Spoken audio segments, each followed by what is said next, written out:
Tony Hawk's Pro Skater. I have adored Tony Hawk Pro Skater, or THPS for short, since I was a little kid. I played every single main entry in the series, Not that one. and I'm definitely not alone.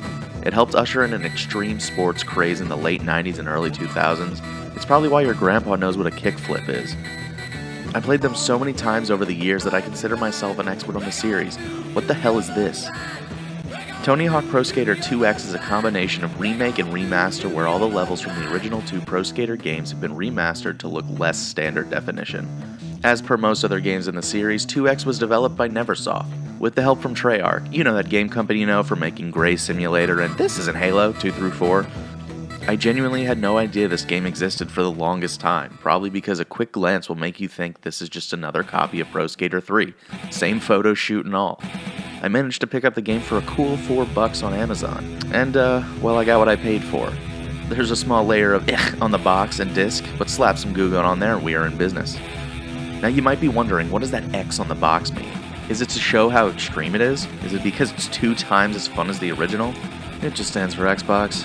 2X is an Xbox exclusive launch title for the system, and in true Xbox launch fashion, the only way to get the true experience is to break out the Duke, the Texas of video game controllers. Bigger than anything else because it can be. When I was a kid, I picked one of these up for the first time, and what I expected to be the last time, when I went to a friend's house, and let me tell you, playing a racing game with a controller that you physically can't reach far enough to push the analog stick right is the definition of hard mode. Pair that with the fact that Microsoft decided a plus-shaped grid of face buttons wasn't cutting it, so they hit the italics button, ensuring that I never hit the button that I want to hit ever. This thing about has as much grace as a bowling ball, and I love it so much, but why does it exist?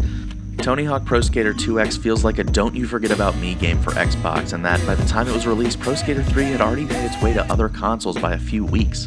Back then, it was probably a major issue for gamers who picked up their shiny new Xboxes because Pro Skater 3, a game that is still in the top 10 games of all time on Metacritic, was on other systems, including the N64, and those who took the plunge on the new system were left out in the cold.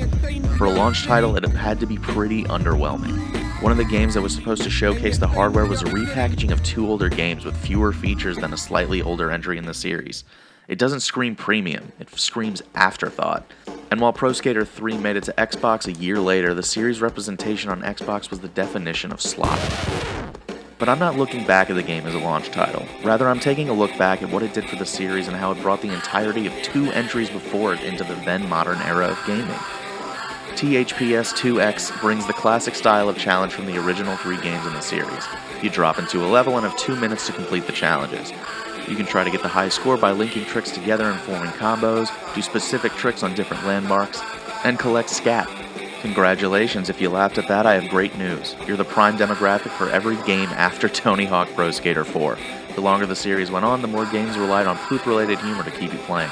I have to say, diving back into the levels from the first 2 games was like finding an old pair of jeans in the back of your closet. Sure, they're tighter now and covered in cobwebs, but the memories still linger. Tony Hawk Pro Skater 2X has a weird layout in the sense that it starts you off by forcing you to play all the levels from Tony Hawk Pro Skater 2 first, meaning that you're essentially playing Pro Skater 2 with arguably better graphics and not much else. After shaking the expectation that I was supposed to be playing levels from Pro Skater 1 first, I realized how much more sense it made to play the sequel's levels before. There were a lot of game mechanics, manuals most importantly, that were added to let you string combos together for much longer than you could in the first game. That lets the difficulty ramp up in a more natural way. On top of that, there are a ton of dynamic environmental changes that happen as you progress through the game. Collecting subway tokens, for instance, opens up a train station area in one level, and grinding on a helicopter in the hangar causes it to fly through the ceiling, causing the roof to collapse and open a secret area. I would say it's a showcase of the Xbox's power, but again, this game ran on the N64 pretty much to the same extent. There's just nothing special about it existing on the Xbox. After beating Pro Skater 2's career mode, which only takes a couple of hours if you're a seasoned pro like me, you unlock Xbox exclusive levels and then finally Pro Skater 1's career mode. Playing through Pro Skater 1 with the exact same goals as the first game with new mechanics is way too easy. I remember the downtown level absolutely stumping me as a kid as I failed to hit 40,000 points almost every time.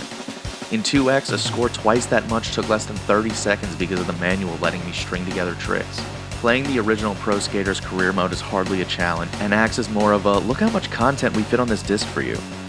It's a piece of cake, literally, and I beat every single level in competition in under an hour. It was supremely easy. That said, it was amazing to see all these levels I played so many times as a kid get a fresh coat of paint that made them feel new again.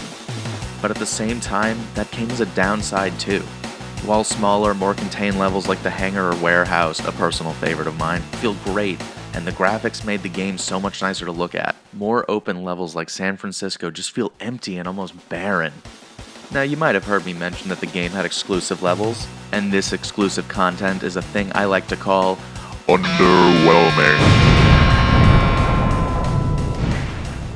While a few of them are decent, the good ones have all been copied from this game and pasted into newer games in the series, meaning I have played more than half of these quote-unquote exclusive levels before.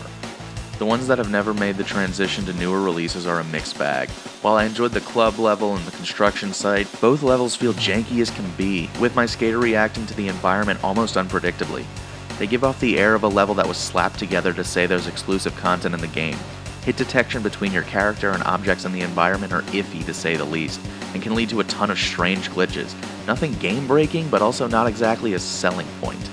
Tony Hawk Pro Skater 2X is a very weird game that came out at a weird time for a weird system.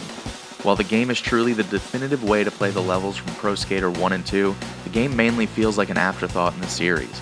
Probably because it was, considering a new, better entry in the series was already released weeks before it came out. It's still worth playing, but it isn't a must-have unless you're a lifelong Tony Hawk fan like I am. You're far more likely to come across the original games in a store somewhere, and if you come across one or the other, don't pass on it with the idea of holding out for this game. It really isn't worth it. Now, I played through the entire game in one sitting because I genuinely had a lot of fun with it.